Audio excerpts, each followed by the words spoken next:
Good morning, folks, and welcome to another Southern Vermont New Vermonter Provider Networks meeting. My name is Alex Beck. I run these monthly meetings as a part of our Working Communities initiative here in Southern Vermont. And it's an opportunity for providers of all different kinds of services and resources to collaborate and find ways to better support our new Vermonters in our region. Sorry,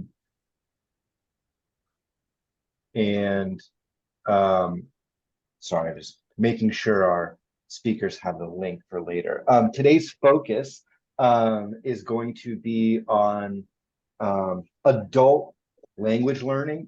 And I'm being specific here because it is very different in our state in terms of how someone accesses language learning based on their age and what institutions they're enrolled in. But before we dive in, I'm wondering if Tracy, if there's anything at the statewide level, Tracy Dolan from our State Refugee Coordinator's Office, what's going on at the statewide level? Hi, thank you so much. I don't think I have a lot of new announcements, just probably more continued updates. The Welcome Corps, which is the program that the feds launched for private sponsorship. I attended a more in-depth meeting about that for all of the state refugee directors across the country, and they are starting to work it out a little more. Again, they're not getting a lot of interest in phase one, which is where folks come together, raise funds, and put in an application, and they're matched with someone who is not named in advance, but they're getting a ton of interest for phase two, and they expect the phase two to start probably in November, and that's where folks will come together, raise funds, do the same steps, but will name someone, and then that named person would be available to match and then be supported. We are seeing that most of the interest nationwide is really from folks who are here who came in as refugees or immigrants through another channel, and they're looking for family reunification. And so this will be an opportunity for family reunification. However, I do think there might be a few groups interested in phase one right now, which is the opportunity for people to sponsor someone that they don't know. And so if anyone is interested in doing that, they should go to the Welcome Corps website. It walks you through every step to do it. It's fairly involved. And one of the steps is making a welcome plan. So it's really the detailed information about how you will go about ensuring that they get all the services they need in that first 90 days. And if you, after you go through all that and look at all the resources, if you have questions, you can certainly reach out to me and I'd be glad to help out. In other news, in the refugee office, we are getting some additional funding this year. Additional funding that was unexpected is coming in specifically for Afghan arrivals. And so we'll be doing some brainstorming to think about, are there any unique programs we're able to stand up specifically for Afghan arrivals? It's always challenging because that isn't entirely equitable, but we also don't want to then just say no to funds that are available. So if we have an opportunity to help out a group, we'll do it. And the other additional funding that's coming in through the state is meant to broadly support employment and self-sufficiency, but is also available for asylum work. So I'm working with some of the asylum seeking organizations now about how best to invest some of that. And so we will likely invest in the legal piece as there is a real need there. And we may invest in some kind of statewide navigator, maybe at a part-time level, but possibly placed with an agency. And then additionally, we may invest in some of the asylum assistance networks themselves who might be in a place where they might be able to either take funds or possibly hire somebody part-time. So those are some of the things we're looking at. And we did complete our community consultations. So community consultations are required for refugees to be able to come to our state next year, and they're required in order for resettlement agencies to propose a number. So consultations were done in Brattleboro and Bennington and Rutland and Chittenden. For the most part, most of the agencies are not requesting an increase. If anything, they're requesting somewhat of a decrease from last year, and housing being the biggest obstacle. So obviously monitoring the housing piece. There is some funding available to assist with housing when people first arrive. However, generally, funding has not been the problem as much as availability and then long-term affordability. And that's, I think, all I have for right now, but I'll pause and see if anyone has any questions.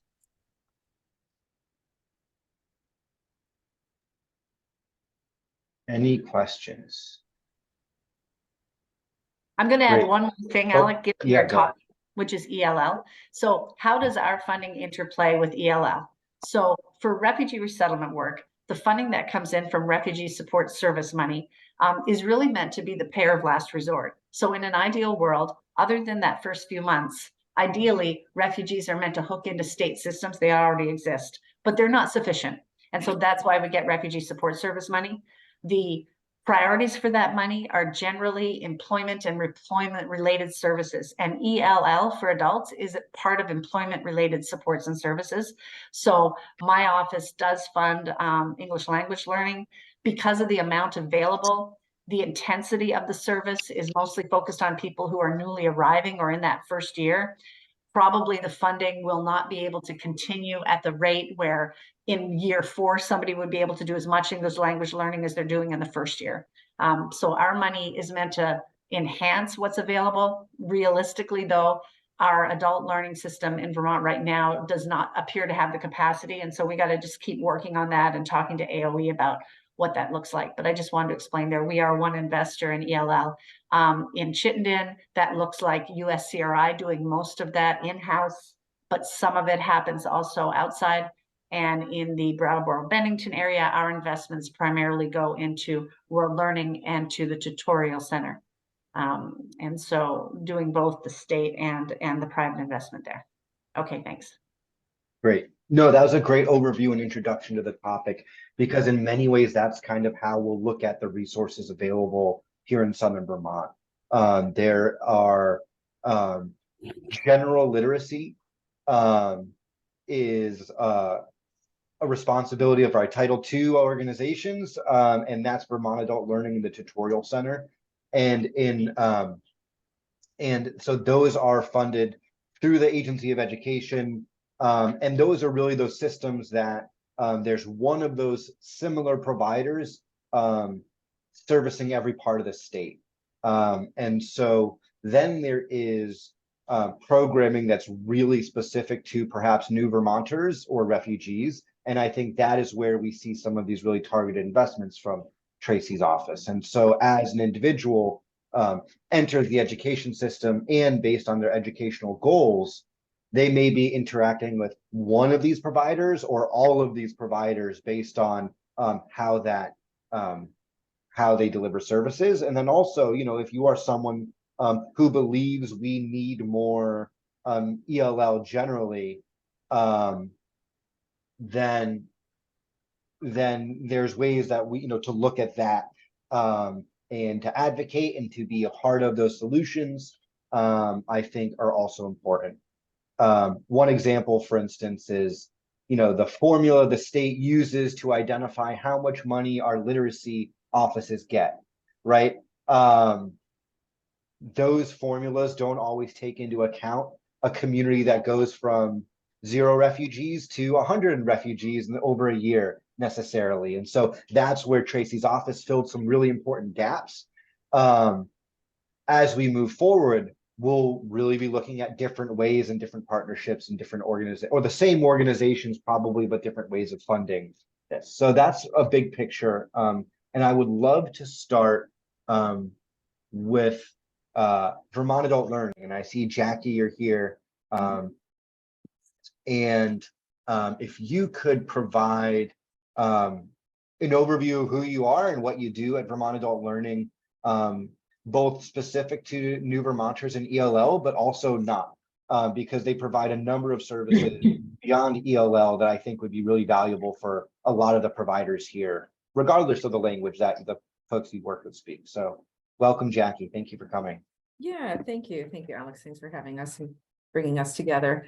So Vermont Adult Learning is one of 4 one of 4 adult education providers in the state of Vermont. We have 7 centers that cover 7 of Vermont's 14 counties. So our programs, what we're known for is providing adult education skills, basic education. We have a high school completion program in which students can get their diplomas through working with us and through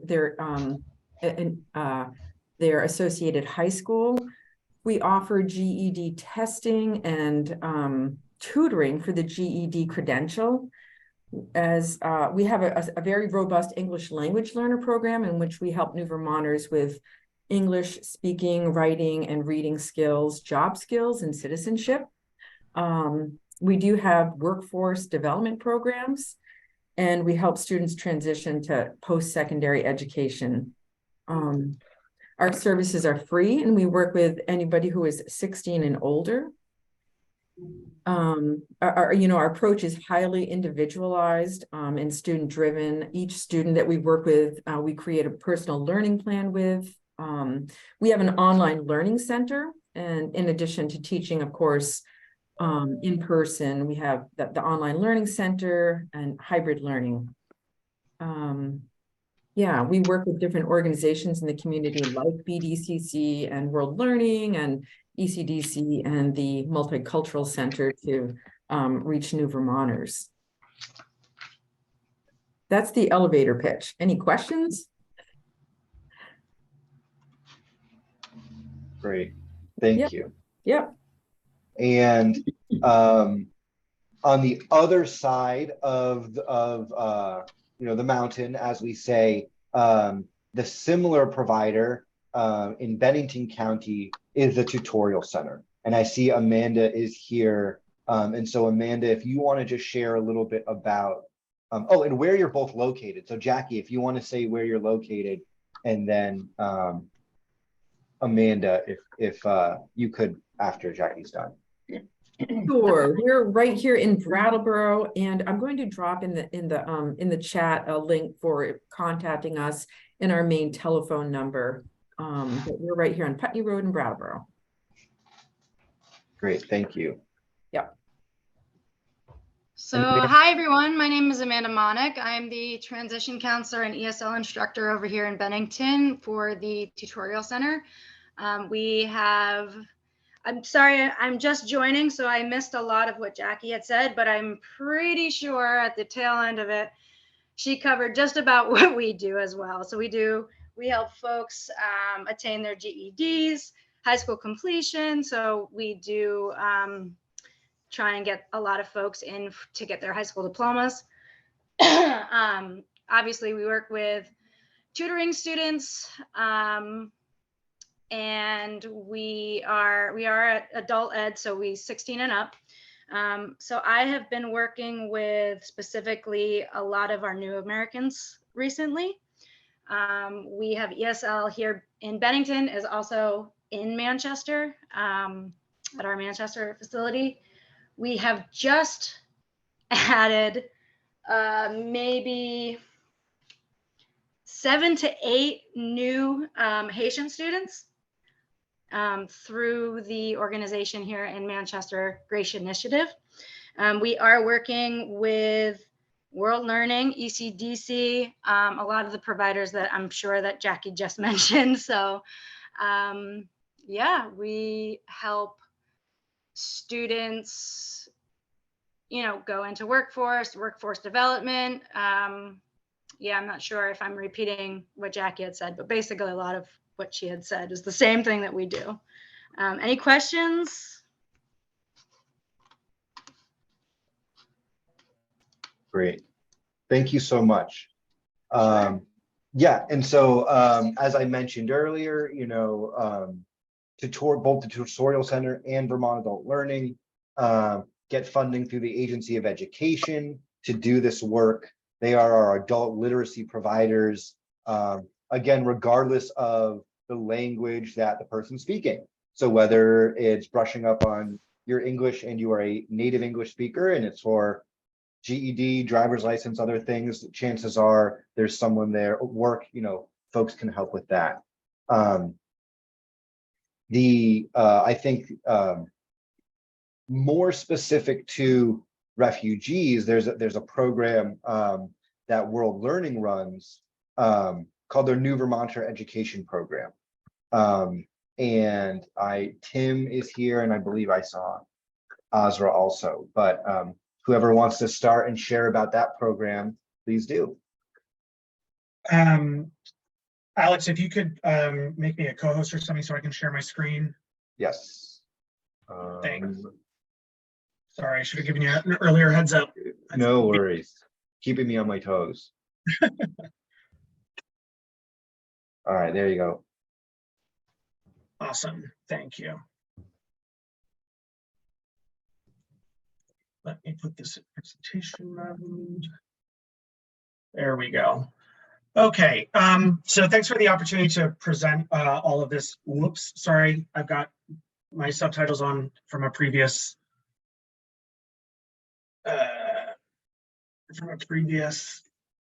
presentation I was making to some French speakers. There we go. Let's try that again. Okay. Thanks for the opportunity to present our new Vermonter education program. My colleague Azra is here. She's also working on the program with me. She is currently at the Multicultural Center in downtown Brattleboro, but I gather that there's quite a lot of activity down there. So I'll do probably the bulk of the talking, but we'll want to hand it over to Azra a couple of times during the presentation. So, but just to let you know a little bit first about who we are. Again, for those of you who don't know me, I'm Tim Rivera. I'm Senior Advisor for Innovation and Strategy at World Learning. Our colleague, Herman Gomez, who's the Director of TESOL for World Learning, teaching other languages. He unfortunately could not join. He's traveling, but he is very involved in the program and works very closely with Azra on the running of the program and also the pedagogical aspects of teaching English to our new Vermonters. Azra, of course, is our new Vermonter Education Program coordinator and is really the linchpin of everything that we do. We have 3 instructors currently working with World Learning: Gloria Cristelli, Kathleen Maceda, or Kate Maceda, and Julie Dolan. Without them, of course, NVEP would be nothing. So they are really the heart and soul of our program.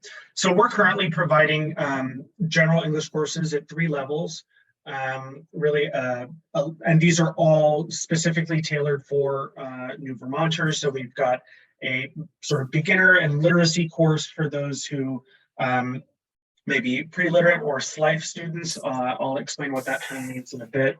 But then we also have a low intermediate course and a high intermediate course that's currently on offer. We currently offer 68 hours of instruction per term. And what I think is really important about what we do is Azra works very closely with each of our teachers to ensure we're taking what we call a communicative language teaching approach. And what that is, it basically recognizes that learning is an active process, and the instructors play the role really of facilitators, prompting the students to engage in a communicative practice and utilize real life application of language and cultural contexts. So the participants are really expected to engage through meaningful and sort of activities that are really centered around the individual learner's experience. And in doing that, you really kind of create a community of learners that builds relationships that, amongst the students, and that can also extend to their instructors, including outside the classroom. As we know, everyone's sort of engaging with each other in real life, outside the classroom. So it's really kind of focused on those outside the classroom experiences. But it draws upon the individual experiences of the students and the language learners, recognizing that they bring their own sort of narrative, their own knowledge, and their own skill set to the classroom outside of the language that they may be learning. So it's a holistic approach. It happens through all sorts of experiential interactions and cross-cultural experiences. Language, I guess I would describe it as saying language and culture are not really the subject of the study, but rather the mechanism of study. So considering their broader sort of skill set, competencies, their own culture, and the community culture. So that's what we really mean by the communicative language teaching approach. So in that regard, we are actively integrating cultural orientation aspects into the English courses, and helping the new Vermonters to sort of navigate everyday situations that they will be encountering. So in that regard, we're also trying to incorporate digital and financial literacy alongside that English literacy in the classroom. So since April 2022, we've had 77 individuals participating in our general English courses. I put that in the wrong spot, so now I can advance. So I see a raised hand. Do you want questions now or at the end? Perhaps better at the end once we've had it at the end, but yeah, definitely keep hands raised so we make sure that we get to everyone. And if you want to put the question in the chat, we can, so you don't forget it, we can circle back at the end also. Yeah. Thank you. Thanks for flagging that, Alex. When the new Vermonters are still overseas, there is an assessment of their workforce and language skills by sort of the Bureau of Population, Refugees, and Migration by the State Department, but sometimes we find that those aren't necessarily the most helpful descriptions, to be honest. So ASRA works in close coordination with ECDC and their case managers as new arrivals come to the area, and then she conducts an assessment with each arriving new Vermonter using some existing sort of tools. So you'll see there, one of the resources that we use is called ELLI. It was formerly called the ESL library, which includes a placement test. But the way that we think about the language competencies using the Common European Framework of Reference for Languages, or CEFR, which has, I think, 6 or 7 designations that run from A0, which is the sort of the least amount of skills, so pre-literacy, through C2, which is total fluency. So yeah, as I mentioned, ASRA and the teachers have been using ELLI, which has lots of different resources and sort of curricular materials available. We also been using Burlington English, including for those who may not be able to come to class quite yet, but can get online. Those resources have been very important. The other thing I want to mention is that our teachers have also been trained in trauma-informed approaches, so understanding the specific experiences that many of our new Vermonters have gone through. They do incorporate that into their teaching styles. I also want to mention the Refugee Retention Program, which we've been working on, also with the support of Tracy's office, for which we're grateful. But this is more focused on sort of vocational English to ensure that refugees can stay in the region and stay new Vermonters, if you will, through greater sort of linkage to employment. So in that regard, we are working closely with ECDC and BDCC, and we identified 3 career categories that are kind of in demand where targeted English interventions are helpful. We are in the midst of the first of those, which is in early childhood education. We're currently offering a short-term intensive in early childhood education English course for, I believe it's 12 or 13 students. ASRA will correct me if I'm wrong. But those students are currently in that intensive English course before an actual early childhood ed training that will be provided by Northern Lights.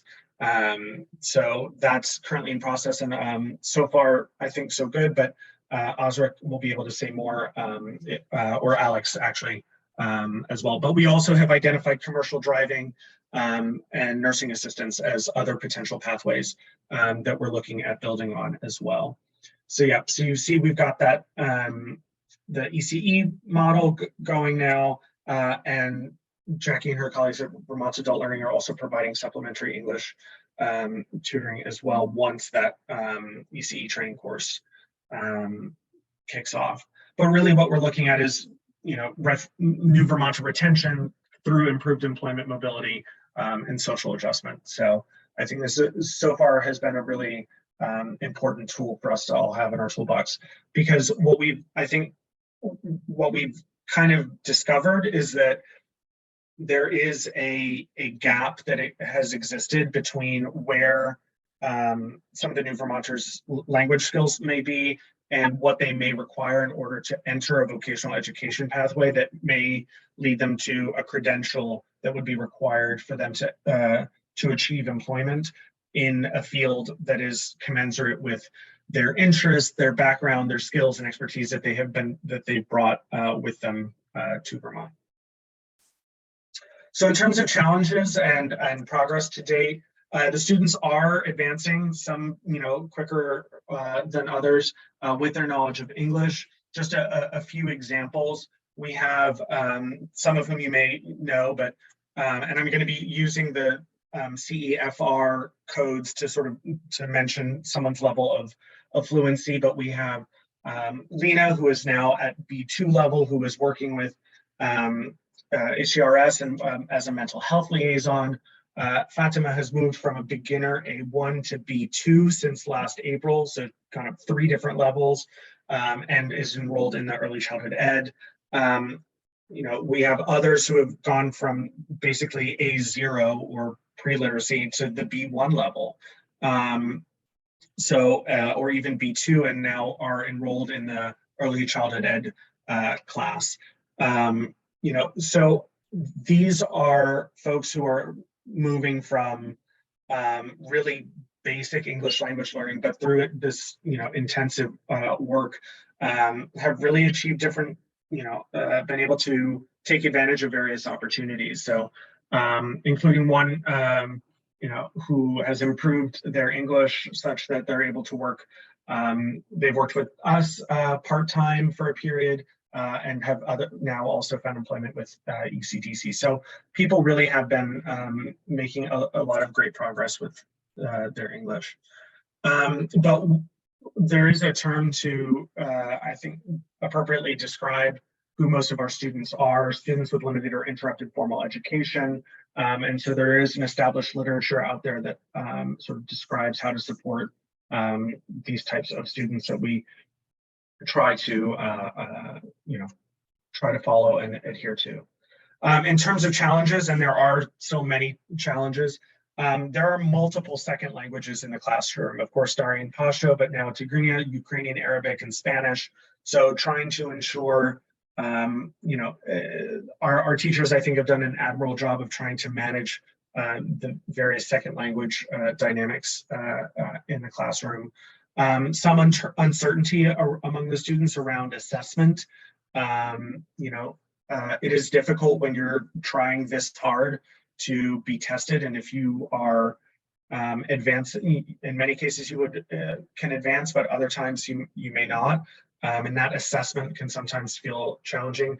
Gender dynamics, creating a safe learning environment, or creating a learning environment where students feel most comfortable, is also certainly something that we have encountered, plus everything else that the rest of us have as providers wrestle with, which are work schedules, childcare, this sort of thing. Our students also have very dynamic and urgent linguistic needs. They may say, oh gosh, I have a medical appointment coming next week and I don't know quite how to navigate that. So what is the language or what is the vocabulary that I need to try to navigate that? So I think our teachers also try to adapt and try to address that. So in terms of financial resources, again, we have the generous funding that Tracy's office has kindly given us to do a lot of this work. We are pursuing funding also through VSAC.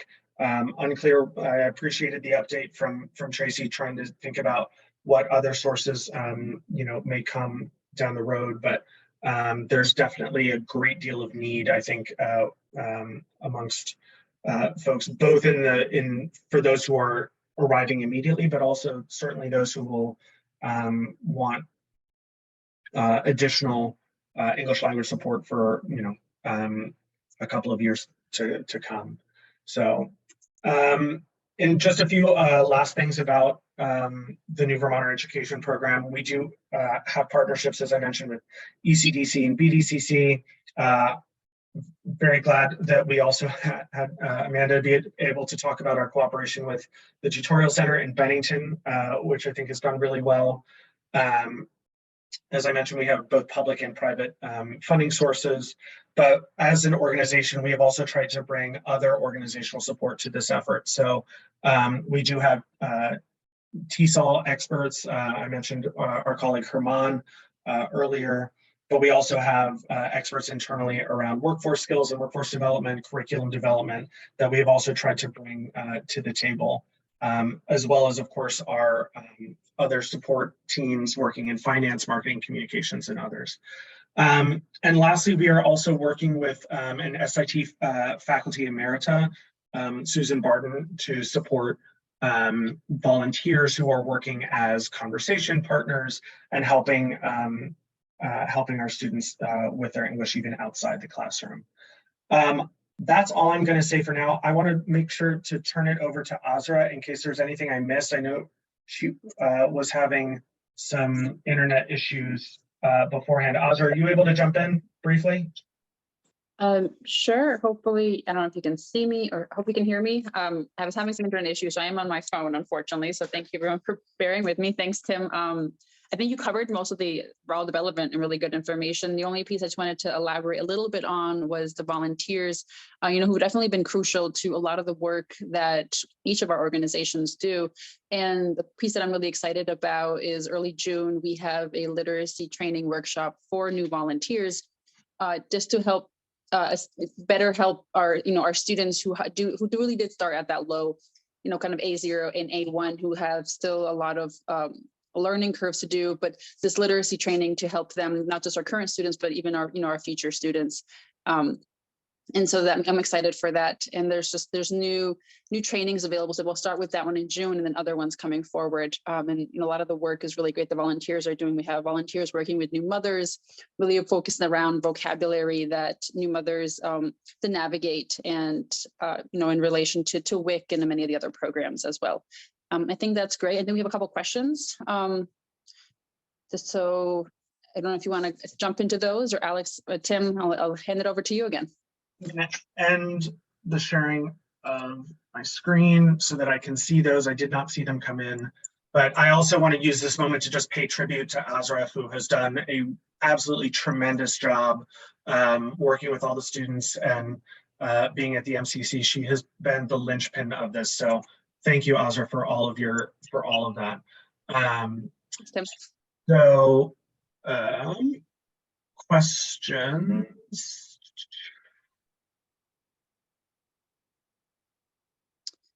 Yes. So actually, I'm sorry, Tim, I was going to say I didn't see the question about classes. Our classes are currently all in person. We are working on some live, online courses. We do have online supplemental support, but the majority of our classes currently are in person here at the MCC. And we do occasionally, as needed, also have them at SIT, the campus. Yeah. And then Azra, do you also want to talk a little bit about our cooperation with TTC and how we've worked with them? And Amanda, if you want to jump in. Sure. So yeah, I'll start, and Amanda, please feel free to add anything. So we're working directly with the Tutorial Center, who's done a fantastic job offering a variety of English language classes to the new Vermonters, which has been fantastic, and even providing their own kind of targeted training or vocabulary assistance with students who are both at CCV, through tutoring, as well as others who are pursuing either banking or EMT programs, which is really great. So the way that works is that because this is a very close-knit partnership then with ECDC, and how new Vermonters are resettled in Bennington, and then referred to the Tutorial Center, much how we have ECDC refer the new Vermonters here, providing myself and the director, Sean Marie, relevant information to the students sometimes, with their contact information, for instance, which may be missing. So we've gone ahead and like built that so that we are able to communicate in a variety of ways with students, either it's to translated materials through WhatsApp, creating emails so that we can kind of create this depository of all the relevant information for those individual students. But the referral process, it's been months in coming, but it's there, which is great. And that they're now assigned after placement and get them into their own classes. And so I work really closely with Sean Marie, and Amanda and Nancy are fantastic instructors out in Bennington who've been doing a lot of great work with our students, meeting with them one-on-one and arranging all sorts of different schedules for them. So shout out to Amanda and the team there in Bennington as well. Tim or Amanda, if you want to add anything, please feel free. No, I think that covered it.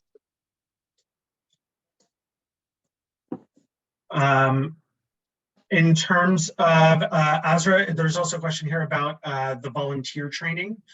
I'm guessing that will be more widely advertised with once time, date, and venue. Have time, date, and venue been? Sure, I will. Yeah, I'm gonna get the information from make sure everything's confirmed with Susan, who is leading that training, and we will definitely get that out and shared with the community. Great question. I will also say just briefly to distinguish sort of the various roles and responsibilities between myself, Herman, and Azra. Herman and Azra really are leading the programmatic elements, on a day-to-day, week-to-week basis. I'm trying to serve as World Learning's lead and at system level, so attending these meetings, attending the Working Communities Challenge meetings. So we are, if you're wondering sort of who to contact about what, Azra is sort of your best contact for day-to-day operational matters, Herman for sort of wider level programmatic matters, and then if there's anything around systems level stuff, you can come to me. But yeah, very happy to. Oh, and I see Grace just added a new question. Since we work with our majority low English population almost exclusively with volunteers, how will the volunteer training reach Bennington?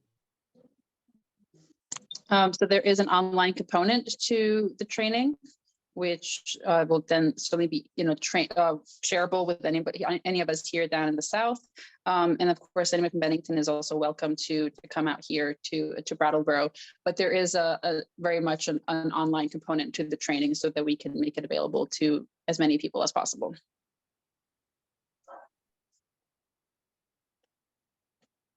Tracy, I see your hand went up.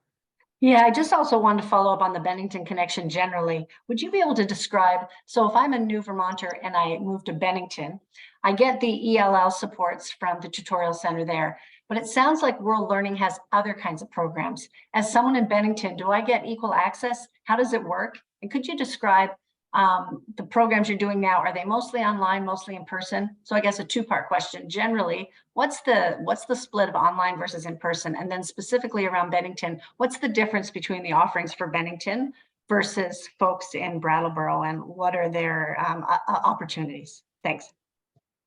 So pretty much all of our programming is currently being done in person. There are some online resources that we can make available, and Azra can speak a little bit more to what Burlington English and LA offer. And then Azra, do you want to, Azra and Amanda, if you want to speak to the sort of how you've structured the English language courses in Bennington versus Brattleboro? Sure.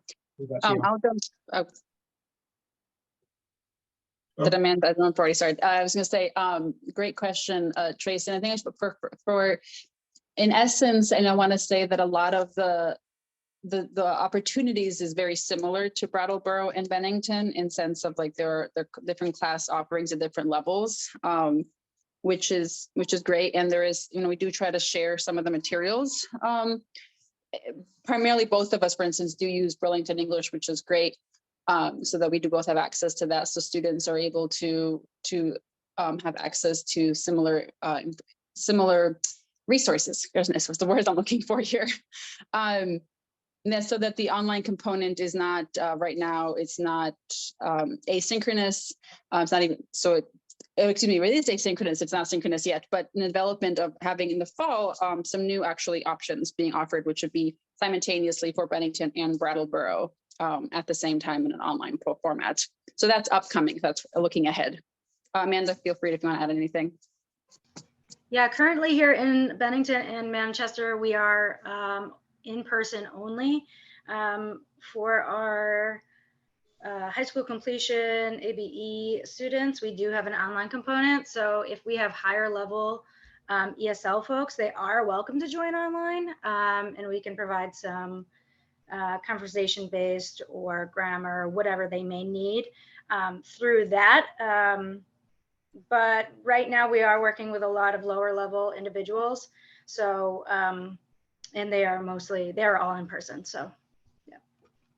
Yeah, and Azra, Amanda, I don't know if this also holds true, but English has also been sort of a bare minimum sort of requirement or entry point for the digital literacy skills that people need in order to engage with online content, whether synchronously or asynchronously.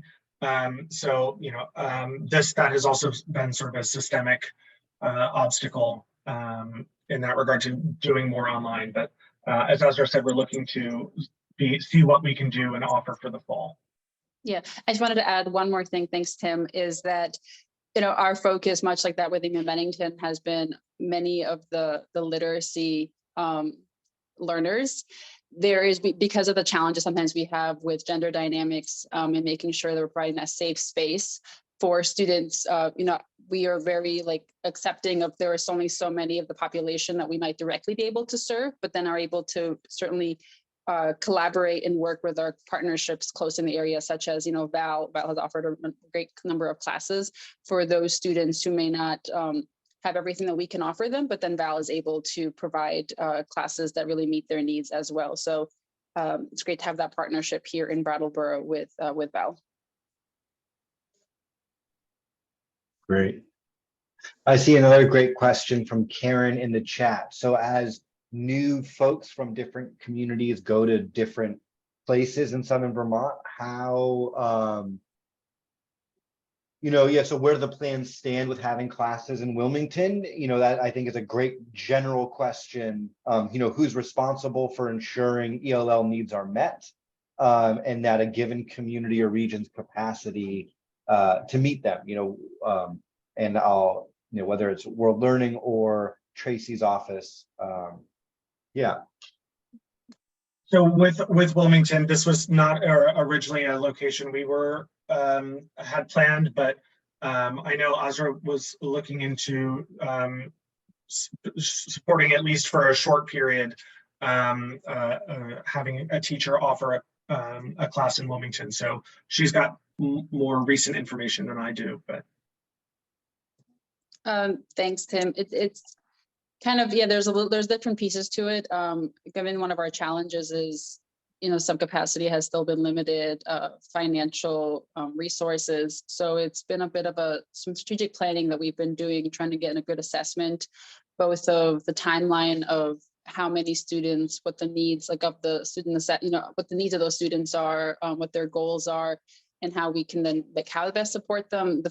In the first wave, it's been at least trying to get them to the online offerings, even though they are not necessarily live classes, just being able to have access to those, and taking, of course, being mindful of what their computer skills are, which thankfully we have some strong ones, and then those who are still learning, which is, you know, it's a great mix. My hope is to get some on the ground in-person classes running there soon over the summer.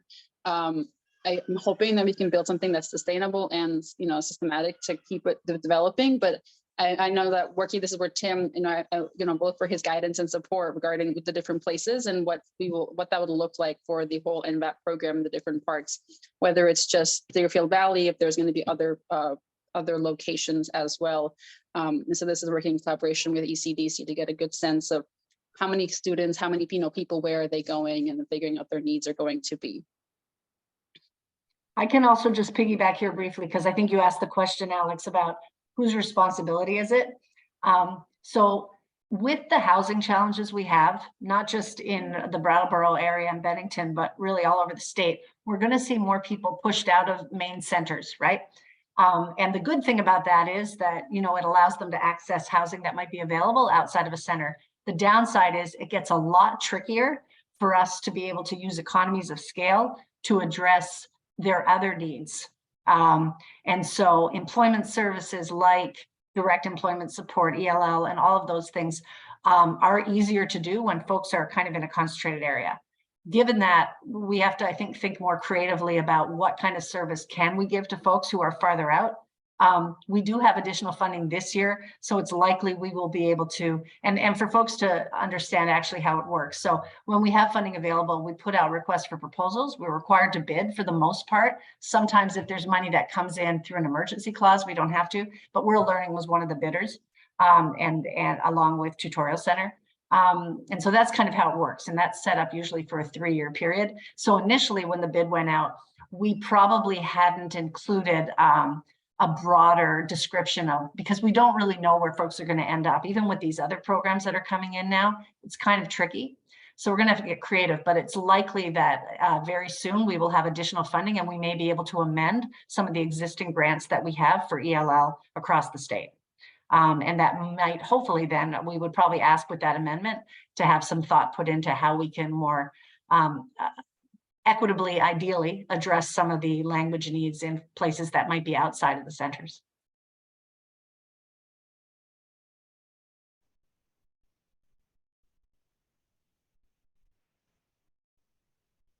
I'm just sorry, just reading through the chat. Yes, so Grace brings up a great point, is that as folks are farther afield from these central locations, that the volunteer support probably needs to be even more essential than it already is, I'd say. And I think that's something that the working communities here is also putting a lot of effort into this coming year, is around supporting volunteers for all different organizations, you know, whether they're co-sponsors or volunteers with CASP or part of the efforts happening in the Upper Valley. We're planning to offer some not professional development, but support and capacity building trainings for that. You know, so that is, you know, more to come. But yes, Grace, absolutely, especially as private sponsorship models become more and more important and perhaps popular, that'll be even more important. Great. And again, you know, just another comment on the need that is now growing in the Deerfield Valley. Great. One thing I do want to say, like, you know, in my mind, there's no better slide that reinforces the value of these meetings than the one Tim shared about the early childhood education training, because every single, you know, ELL provider in our region is involved in that one way or the other, to the extent that we even had folks from Bennington provide input because they've run our childcare training in the past. So literally the Tutorial Center, Vermont Adult Learning, World Learning, everyone is playing a small role in getting this one training put together from soup to nuts. And so I think that is going to be the nature of this work always, whether we're talking about learning, workforce development, or access to other services. And so again, I think, you know, it takes a village of volunteers, but also it takes a village of providers to get all of this stuff done. So I appreciate that. The last thing I'll say, you know, Joe, I'll call on you in a sec, is that if ELL is very interesting or relevant to the work you do, we do host monthly ELL working group meetings, so providers can dive a bit deeper into some of these issues. And so if you're interested in that, please feel free to just let me know. Most of those, if not all of those meetings, are posted in the same location as these videos are posted. Last but not least, Joe. Good morning, everyone, and sorry that we got delayed in our emergency meeting and joining you. I just wanted to come back to the Deerfield Valley. As we continue to plan, I just want to, you know, make a request that these folks have been there for a period of time now. So any English language classes we can provide to them, whether online or we can talk this offline for all the English providers here. But we will really want to see something taking place at the DFE Valley area because the folks have been there for a while now and they are missing out a little bit. So I just wanted to bring that point out. Is it time for me to say something now, Alex? Or Yeah. later on Yeah, sure. Now would be great. Any updates, just generally from ECDC? All right, so we don't have much today, but from our last meeting till now, we have had 21 arrivals.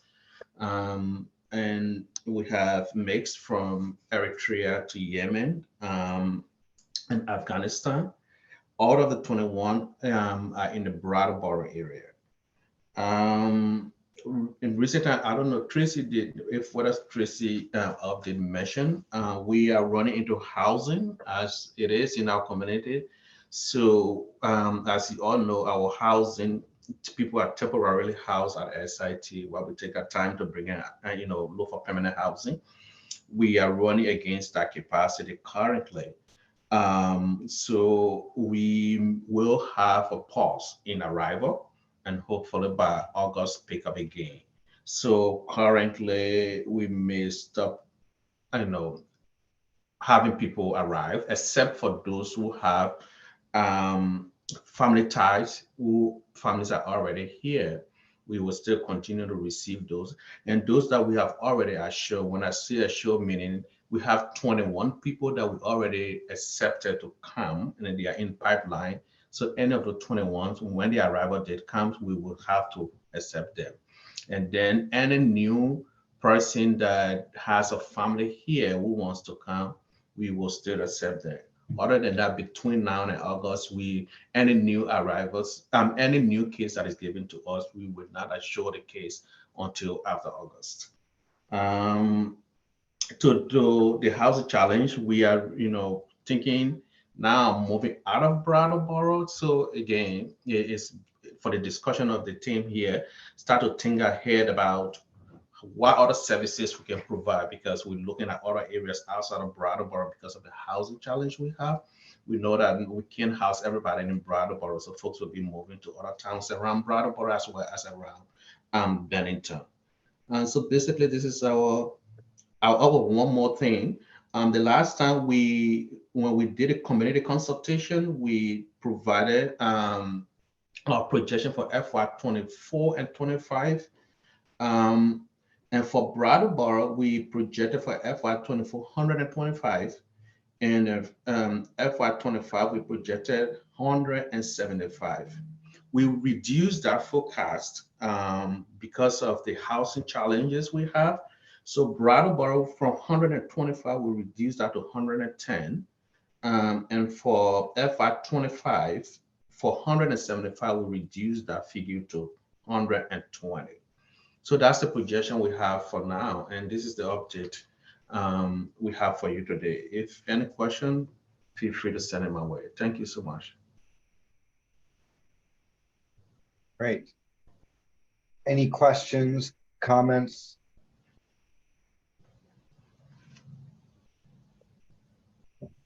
Great. The last thing I'll say is I think my only other notes were there are 16 people enrolled in our early childhood education class.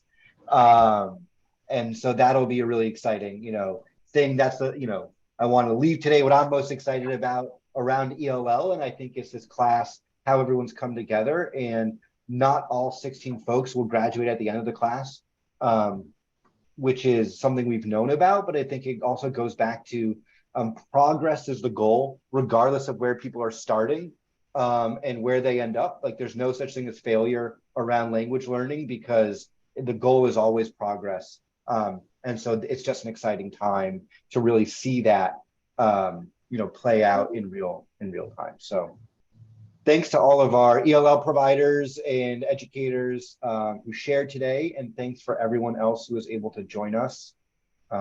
We will see you next month. Great. Thank you so much.